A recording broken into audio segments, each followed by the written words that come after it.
بسم اللہ الرحمن الرحیم۔ روزنامہ الفضل انٹرنیشنل، سوموار 2 اکتوبر 2023۔ الفضل ڈائجسٹ، مرتبہ محمود احمد ملک۔ اس کالم میں ان اخبارات و رسائل سے اہم و دلچسپ مضامین کا خلاصہ پیش کیا جاتا ہے جو دنیا کے کسی بھی حصے میں جماعت احمدیہ یا ذیلی تنظیموں کے زیر انظام شائع کیے جاتے ہیں۔ حضرت رسول کریم صلی اللہ علیہ وآلہ وسلم کا عشق الہی۔ روزنامہ الفضل ربوہ 16 اپریل 2013 میں حضرت صلی اللہ علیہ وآلہ وسلم کے عشق الہی کے بارے میں مکرم ندیم احمد فرخ صاحب کے قلم سے ایک مضمون شامل اشاعت ہے۔ قرآن کریم میں خدا تعالیٰ مومنوں کی ایک صفت کا اظہار یوں فرماتا ہے، اور وہ لوگ جو ایمان لائے ہیں اللہ کی محبت میں ہر محبت سے زیادہ شدید ہیں۔ البقرہ 166۔ خدا تعالیٰ نے محبت خدا بندی کے متوالوں کے لیے یہ اعلان بھی کروایا، تو کہہ دے اگر تم اللہ سے محبت کرتے ہو تو میری پیروی کرو، اللہ تم سے محبت کرے گا۔ آل عمران 32۔ فرمان الہی کی تعمیل میں یہ مجدہ جاں فضاں سنانے والے حضرت محمد مصطفیٰ صلی اللہ علیہ وآلہ وسلم تھے، جنہوں نے اپنے رب سے انتہا درجے کی محبت کی اور اللہ کی صفات کے رنگ میں رنگین ہو کر دنیا کو بہترین اور خوبصورت نمونہ دیا۔ آپ صلی اللہ علیہ وآلہ وسلم کی ساری زندگی عشق الہی میں ڈوبی ہوئی نظر آتی ہے۔ چنانچہ عشق الہی کے نظاروں کو دیکھ کر مکہ کے لوگ یہی کہتے تھے کہ محمد تو اپنے رب پر عاشق ہو گیا ہے۔ المنقزمن الجلال از امام غزالی، صفحہ 151۔ آپ صلی اللہ علیہ وآلہ وسلم کی محبت الہی کا اندازہ آپ کی عبادات اور ذکر الہی سے خوب ہو سکتا ہے، مگر آپ کا عشق الہی میں یہ حال تھا کہ آپ حضرت داؤد علیہ السلام کی یہ دعا بڑے شوق سے اپنی دعاؤں میں شامل فرماتے تھے۔ اے اللہ، میں تجھ سے تیری محبت مانگتا ہوں اور اس کی محبت بھی جو تجھ سے محبت کرتا ہے۔ میں تجھ سے ایسے عمل کی توفیق مانگتا ہوں جو مجھے تیری محبت تک پہنچا دے۔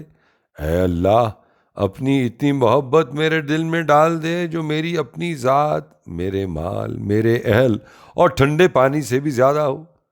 ترمذی کتاب الدعوات۔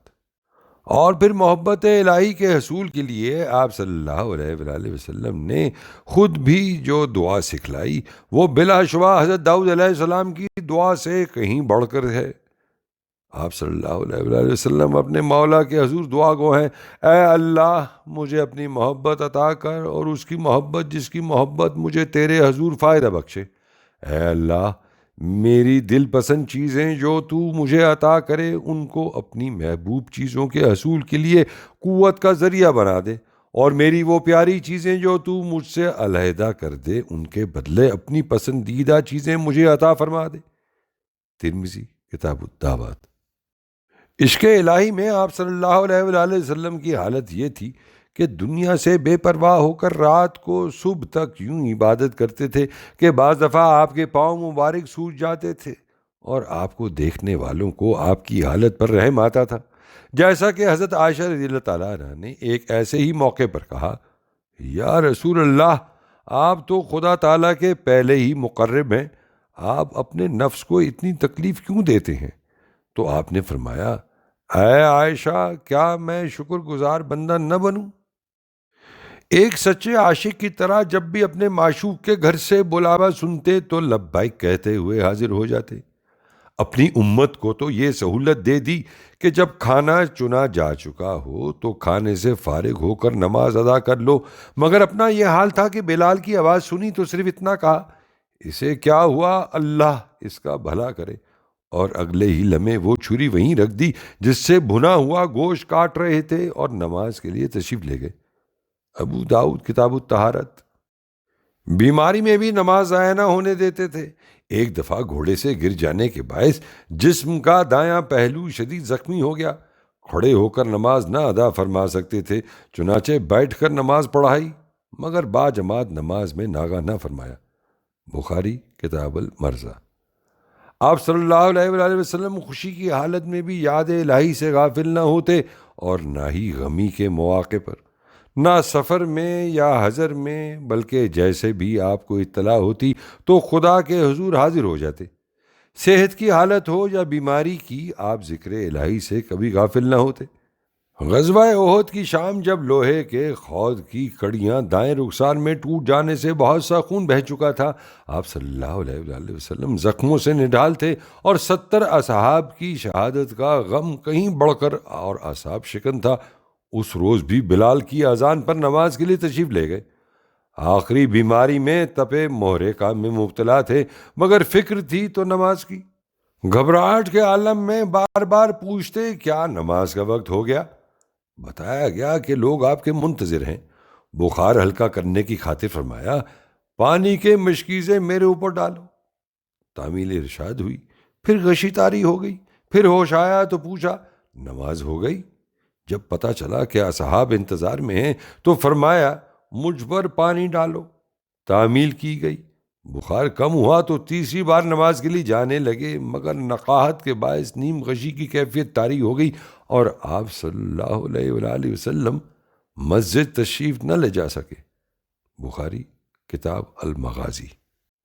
بخار میں جب ذرا سا افاقہ ہوا تو اسی بیماری اور نقاہت میں 2 صحابہ کے کندھوں پر ہاتھ رکھ کر اور ان کا سہارا لے کر نماز پڑھنے مسجد گئے۔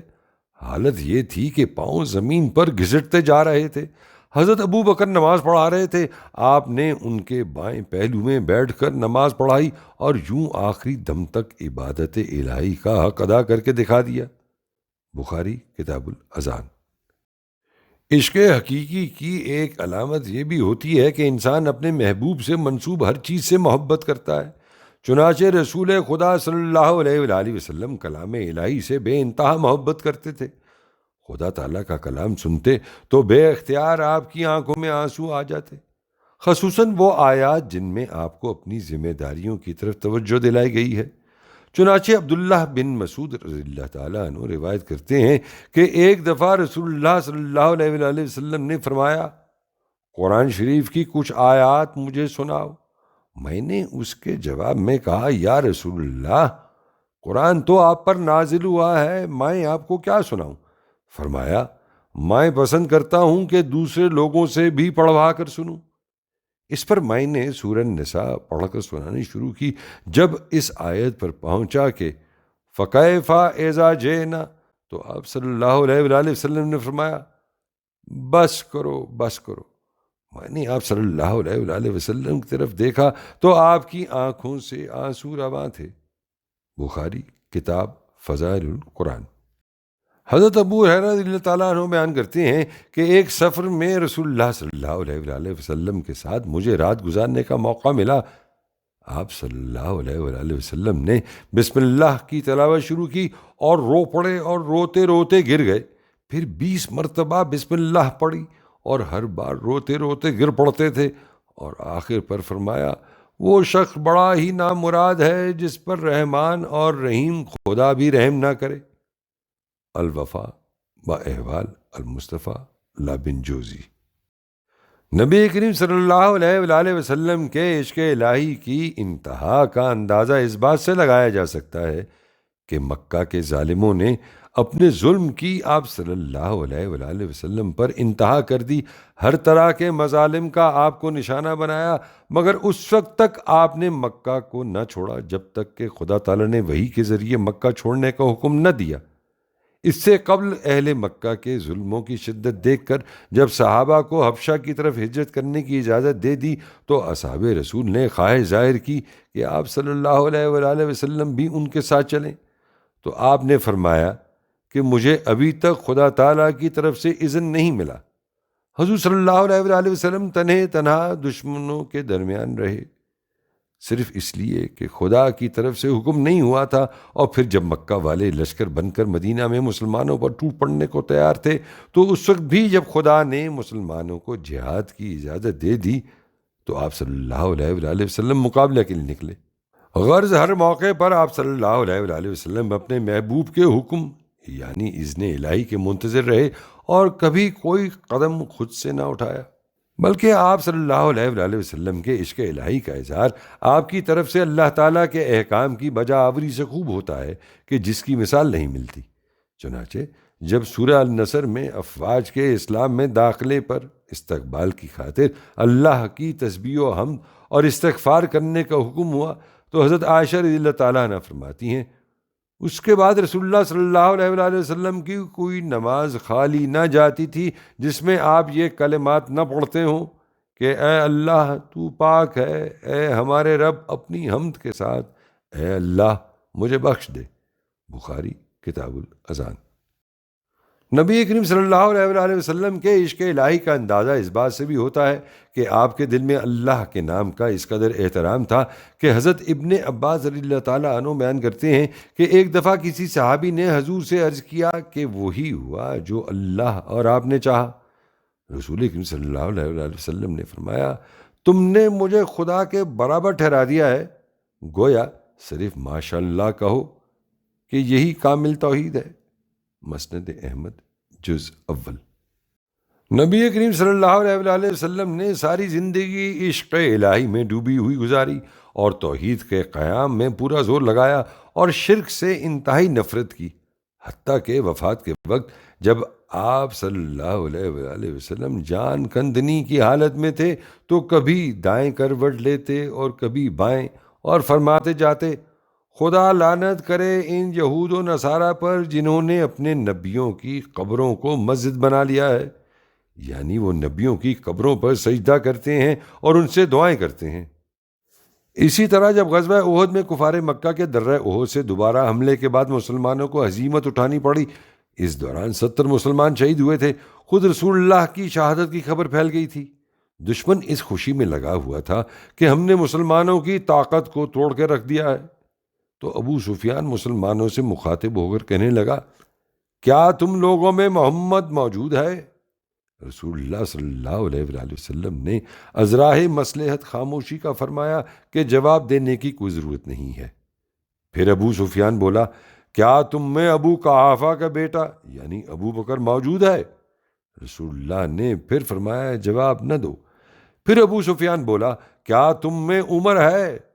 مسلمانوں کی مسلسل خاموشی دیکھ کر ابو سفیان نے فتح کا نعرہ لگایا اولو حبل، حبل بت زندہ باد۔ یہ فکرہ سنا ہی تھا کہ رسول اللہ صلی اللہ علیہ وآلہ وسلم کی غیرت توحید نے جوش مارا اور آپ نے اصحاب کو جواب دینے کا ارشاد فرمایا۔ اصحاب نے پوچھا کیا جواب دیں؟ فرمایا کہو اللہ اعلیٰ و اجل، اللہ سب سے بلند اور اعلیٰ شان والا ہے۔ ابو سفیان پھر بولا ہمارا تو اندہ بت ہے، تمہارا کوئی اندہ نہیں۔ رسول اللہ صلی اللہ علیہ وآلہ وسلم نے فرمایا اسے جواب دو اللہ ہمارا مولا ہے اور تمہارا کوئی مولا نہیں۔ بخاری کتاب المغازی۔ فتح مکہ کے موقع پر بھی غیرت توحید کی عجب شان دیکھنے میں آئی۔ وہ گھر جس کے بارے میں حضرت ابراہیم علیہ السلام نے دعا کی تھی کہ اے خدا میری اولاد کو بتوں کی پرستش سے بچانا، بعثت نبی صلی اللہ علیہ وآلہ وسلم سے پہلے اس خانہ خدا میں 360 بت تھے۔ حضرت ابراہیم علیہ السلام کی دعاؤں کی طفیل جب نبی کریم صلی اللہ علیہ وآلہ وسلم نے اس گھر کو جھوٹے خداؤں سے پاک کیا تو مکے میں داخل ہوتے وقت اگرچہ انکساری کی یہ حالت تھی کہ فقر انسانیت کا سر اتنا جھکا ہوا تھا کہ سواری کے پالان کو چھونے لگا تھا، لیکن رب جلیل کی عظمت و وحدانیت کی خاطر غیرت کا اظہار یوں فرمایا کہ ہر ایک بت پر پوری قوت سے اپنی کمان ماری اور اس کو گراتے چلے گئے اور بڑے جلال سے یہ آیت تلاوت کرتے رہے جال حق کو وضاحق الباطل ان الباطل کان زہوقا، بنی اسرائیل 82۔ بخاری کتاب المغازی، باب فتح مکہ۔ الغرض حضرت صلی اللہ علیہ وآلہ وسلم کی ساری زندگی عشق الہی میں ڈوبی ہوئی گزری، جس کا اظہار ہم نے آپ کی عبادات، نمازوں، دعاؤں، ذکر الہی، غمی و خوشی کے لمحات میں دیکھا، اور یہی عشق الہی تھا جس کی وجہ سے خدا تعالیٰ نے فرمایا تو کہہ دے کہ اگر تم اللہ سے محبت کرتے ہو تو میری پیروی کرو، اللہ تم سے محبت کرے گا۔ آل عمران آیت 32۔ پس اگر آج کوئی اللہ سے محبت کرنا چاہتا ہے یا چاہتا ہے کہ خدا اس سے محبت کرے تو اس کے لیے نبی کریم صلی اللہ علیہ وآلہ وسلم کی پیروی اور اسوہ حسنہ پر عمل لازم ہے۔ زمزم کا مقدس چشمہ، روز نہما الفضل روا 9 نومبر 2013 میں آب زمزم کے حوالے سے مختصر معلومات شائع کی گئی ہیں جو عجائبات عالم سے ماخوذ ہیں۔ چند ارباب دانش کے نزدیک زمزم کے لغوی معنی ہیں ٹھہر جا، جبکہ بعض ماہرین لسانیات کے مطابق یہ عربی لفظ زمزمہ سے نکلا ہے، جس کا مطلب ہے چھوٹے چھوٹے گھونٹ میں پانی پینا یا چلو سے پانی پینا۔ حضور صلی اللہ علیہ وآلہ وسلم نے فرمایا کہ اگر حضرت ہاجرہ زمزم کو اسی حالت میں چھوڑ دیتیں، یعنی چاروں طرف مٹی ڈال کر اسے گھیر نہ لیتیں، تو زمزم بہتا ہوا ایک بہت بڑا چشمہ ہوتا۔ اسی مقام پر بعد ازاں حضرت ابراہیم علیہ السلام اور حضرت اسماعیل علیہ السلام نے خانہ کعبہ کی تعمیر فرمائی۔ اس کے بعد اہل فارس بھی ادھر آتے رہے۔ ایران کا بادشاہ ساسان بن بابک، جو ساسانی خاندان کا بانی تھا، 226 قبل مسیح میں اس چشمے کی زیارت کو آیا تھا۔ ایرانیوں کے اس کنویں سے برکت حاصل کرنے کے لیے آنے کا تذکرہ قدیم پارسی شاعری میں بھی ملتا ہے۔ جب بنو جرہم مکہ سے جانے لگے تو انہوں نے چشمے کو بند کر دیا۔ سینکڑوں سال بعد حضور صلی اللہ علیہ وآلہ وسلم کے دادا حضرت عبد المطلب کو خواب میں کنواں کھودنے کا حکم ہوا تو انہوں نے اپنے بیٹے حارث کی مدد سے کنواں کھودا اور وہاں سے پانی برآمد ہوا۔ اس وقت سے وقتاً فوقتاً پانی کم یا خشک ہونے کی وجہ سے کنویں کی گہرائی میں اضافہ ہوتا رہا۔ کنویں کے اوپر موجودہ عمارت 1661 عیسوی میں عثمانی ترکوں کے عہد میں تعمیر کی گئی۔ یہ کنواں خانہ کعبہ سے جنوب مشرق کی طرف 33 گز کے فاصلے پر حجر اسود کی دیوار کے بالمقابل واقع ہے اور 140 فٹ گہرا ہے۔ اس میں سے پانی ٹیوب ویل کے ذریعے نکالا جاتا ہے۔ آب زمزم کی مقدار کا حتمی اندازہ نہیں لگایا جا سکتا۔ 1391 ہجری میں سعودی وزارت زراعت کے ماہرین نے اندازہ لگایا کہ اس چشمے سے 1 منٹ میں 164 سے 217 گیلن پانی پھوٹتا ہے۔ بعد ازاں بین الاقوامی کمپنیوں نے یہ اندازہ لگایا کہ 1 گھنٹے میں 60 میٹر تک پانی نکلتا ہے۔ بعد ازاں ایک اور رپورٹ کے مطابق 1 سیکنڈ میں 11 اور 18 لیٹر کے درمیان پانی نکلتا ہے۔ اس بات پر سب ماہرین کا اتفاق ہے کہ چشمے کا پانی 3 پتھروں کے درمیان سے پھوٹتا ہے۔ یہ پتھر کعبہ، صفا اور مروہ کی طرف سے آ رہے ہیں اور زمزم کے چشمے پر ملتے ہیں۔ روزنامہ الفضل روا 1 فروری 2014 میں مکرم ابن کریم صاحب کی ایک نعت شامل اشاعت ہے۔ اس نعت میں سے انتخاب ہدیہ قارئین ہے۔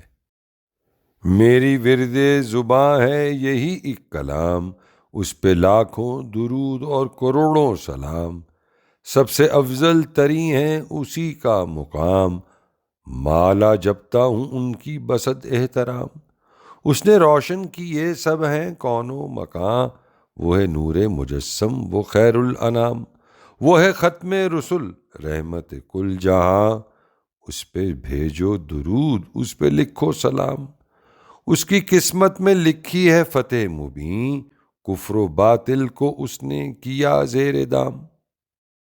روزنامہ الفضل روا 12 اگست 2013 میں مکرم مقصود احمد منیف صاحب کی ایک نعت شامل اشاعت ہے۔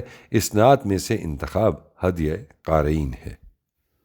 پھیلا ہے نور آپ کا کریا بکریا کو بکو، دنیا کا حسن آپ ہیں دین کی آبرو، شاہ پناہ دل برا محبوب ربی مصطفیٰ، خندہ جبیں گل بدن رشک ارم اے خوش گلو، مبدا ہے نور و حسن کا عشق کا بحر بے کراں، آپ بہادر و جری شرمندہ تر ہیں جنگجو، چہرہ بچہرہ دل بدل نور نظر ہے جاں بجاں، عشق و جنوں کی داد میں حسن جنان خوبرو، کلزم حسن و صحبت کامل کی جب خبر اڑی، مہکے ہیں سب مشام جاں، دل میں ہے جوش آرزو، نازل ہوئے ہیں آپ ابھی میرے دل بیتاب پر، لفظ ہے جیسے مشک بو مہکا ہوا ہوں منہ بمو۔ صداکار ابن سعید۔